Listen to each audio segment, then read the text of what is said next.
প্রিয় বন্ধুগণ, সবাই কেমন আছেন? ইউটিউব চ্যানেলের পক্ষ থেকে চলে আসলাম গরিবের সাথে। আর আজকে যে কথাগুলো বলবো, কথাগুলো হইলে আপনার আমার জন্যে, ছেলে সন্তানের জন্যে, এই ঠান্ডার থেকে, এই শীতের থেকে আমরা ভালো থাকার জন্যে এই কথা তুলে ধরবো। কথাগুলো সবাই উপভোগ করবেন আর ইউটিউব চ্যানেলটা সাবস্ক্রাইব করবেন। সত্যি কথা, ঠান্ডা, প্রচণ্ড ঠান্ডা পড়ছে। আবার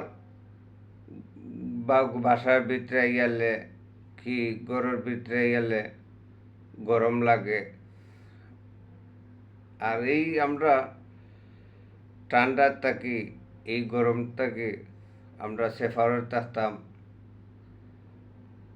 ভাই বোন, মা বোন যারারে আসেন, তারারে আমি বলতেছি, ছেলে সন্তানরে খুব কেয়ারফুল রাখবা, ঠান্ডার কাপড় ফিন্ডে রাখবা, ঘর থেকে বারোই আনলেও ঠান্ডার কাপড় ফিন্ডাইবা।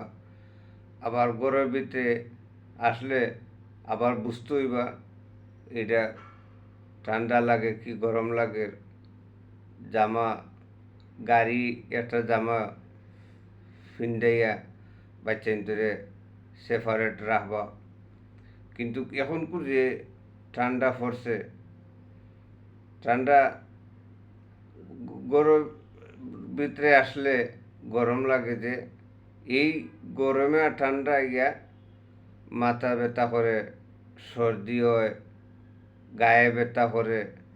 তো এইগুলা আমরা ওষুধ আমরা আনিয়া ফার্মেসিতে গিয়ে নিয়ে খাইতাম না। ওষুধ আনিয়া আমরা ডাক্তার দেখাইয়া, কম থাকতে ডাক্তার দেখাইয়া ওষুধ খাওয়া আপনার আমার লাগে, সবার লাগে উত্তম, ভালো। আর এমনি ফার্মেসি থেকে ওষুধ আনিয়া খাইলে এইটা খুব একটা ক্ষতিকর এবং মারাত্মক। এই হিসাবে আমরা ফার্মেসিতে থেকে ওষুধ, ডাক্তার দেখাই ওষুধ আনিয়া খাইতাম। আর যত দূরত্ব মানে কম থাকতে আমরা ওষুধ খাইতাম ডাক্তার দেখাইয়া। আবার বেশি বাড়ি গেলে কি আবার মানে নিউমোনি, টাইফয়েড এইগুলা হয়ে যায়। তো এইগুলার থেকে আমরা ঠান্ডার থেকে দয়া করে কইরাম সবাই ঠান্ডার থেকে বিরত থাকতাম, আমরা ভালো থাকতাম, বাচ্চা চেঞ্জরেও ভালো রাখতাম। সবাই ইনশাআল্লাহ দোয়া করি এই ঠান্ডা থেকে আল্লাহ সবাই সুস্থ রাখতা, সবাইরে ভালো রাখতা।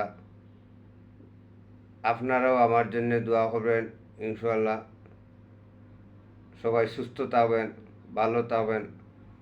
আসসালামু আলাইকুম ওয়া রাহমাতুল্লাহি ওয়া বারাকাতুহু।